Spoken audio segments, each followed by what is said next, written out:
It seems like in the country has moved towards a place where a lot of people are starting to get negative. They're negative about the future of the country. They're worried about government, the role of government. And that, in my mind, is the wrong way of thinking. If we are going to address these issues, we have to remain and start to get positive. We have to impress upon people that it's not government's responsibility to make us happy or to give us fulfillment or to find us a place in the economy. That is something that we have to impress on our youth. We have to explain to them that even though they are competing with the rest of the world for certain jobs, in terms of certain skills, we also have a lot to offer.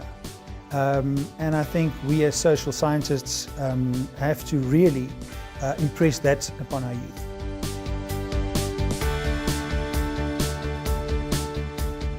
The following question is key for social scientists. Can we find better ways to create vibrant, peaceful, sustainable and flourishing communities?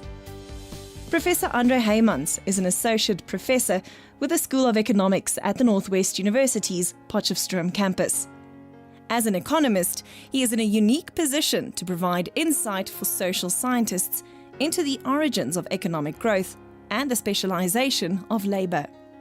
As economists, we look at the greater trends in the world, and what we have been seeing is a movement towards value being added by acquiring more and more skills and also higher skills. If we have to look at the current issues on the table, we've had these issues for a very long time in the country, and in order to understand where to start looking at solving these problems, I think it's important for us to understand the extent of the problems. And that does take us back to how we come to do the jobs that we do, or how we put the society together. In our country, like in most developing countries, we do have these common issues of unemployment, inequality in most instances, and unfortunately, that comes along with skills development. And that takes us back to the purpose and the importance of education. And that sort of brings us to the point of asking, are we actually at school level, at university level, are we giving our youth the right skills? Are we actually giving them the skills they need in order to compete on a global scale? We have, for a long time in our history, not being exposed to the outside world. We haven't competed, so to speak, with the rest of the world. And after the dawn of democracy, we've started to open up our borders to international trade, and that brought with it also competition. And so it means that today, your average South African is now competing with people in China and Germany and America and Europe. And we have to realize that that brings with it, I want to say, additional challenges. And I think in most instances, that's sort of where we miss, where we miss the point. I think as a population, we should also be realistic about the role of government. Government is an entity from the people for the people. That's what government is supposed to be. So government is supposed to represent the interests of the general public. In that representation, in their role, it does therefore not mean that government is now solely responsible for my happiness as a citizen. It's also not their job to find me a job or to force me to acquire certain skills. What government should do is government should create the circumstances and the conditions in which the economy can grow. Government would have to put policies on the table that tells investors that, one, the investment will be a safe one, two, the rules, regulations and laws in the country is such that they will not be overburdened by taxes, and therefore they would be able to show a profit at the end of the day. In terms of government addressing some of these issues, the tools that government has is obviously, they've got policy. So they have to be responsible for that policy, and they have to make policy changes that encourages economic growth instead of discouraging it. Unfortunately, we have seen one or two of these policies that drove away investors and is busy driving away investors, as well as people coming here for, I want to say, holiday making. The visa debacle a couple of months ago really cost the economy lots and lots of money. And this is, from government side, something that they would have to address. And there's a saying that you have to think about it before you pen it down. And I think that is government's role. They have to think of policies that would encourage economic growth, that would lead to employment and skills development of local people before they roll out policies based on, I want to say, political agendas.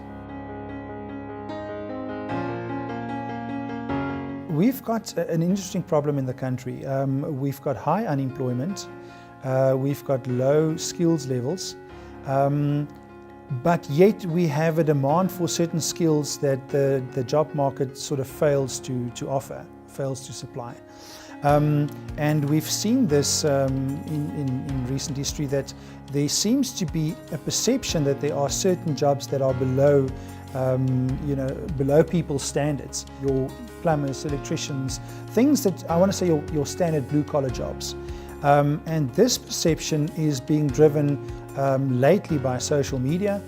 Children obviously getting a glimpse of the glamorous lifestyle of Europeans and Americans. So we sit with the situation that we've got a great demand for some of the physical blue-collar type jobs, but that people in the country seems to not be enticed in order to get the skills and to go and perform those jobs. So everyone wants to be a white-collar worker. We see unemployment, yet there's opportunity in order to go and be economically active. And in lots of instances, earning more than a decent wage. Our role as social scientists are then to impress upon the youth that they can still add value and they do still have a purpose in the economic system by adding those skills to blue-collar jobs. If we look at the economic success of developing nations in, I want to say, our recent history, the past 40 to 50 years, what you can see is that it was possible for these nations to really get going very quickly in terms of the economic growth. They were able to grow very quickly for, in a very short space of time. It is necessary for you to have social cohesion in order to make that leap, in order to be productive.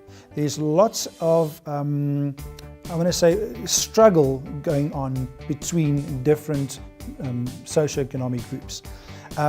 And that, unfortunately, is holding back economic growth. So if you want to address our current issues, unemployment, inequality, and the like, then it is very important for us to instill a culture of tolerance and realize that we are actually busy competing with the rest of the world for jobs. And that is, in order for us to actually attain those jobs, we have to work together as a nation. In the words of Nelson Mandela, we won the struggle against slavery and then against apartheid, both of which seemed insurmountable at the time. The next big war is the one against poverty, and we have to win this for the sake of humanity and our collective future. The world is tough out there, and we often hear about jobs being lost because of Chinese imports, for example. But we also have a very good base to work from. We've got lots of creative, innovative people. We are one of the countries that thrive on getting businesses going.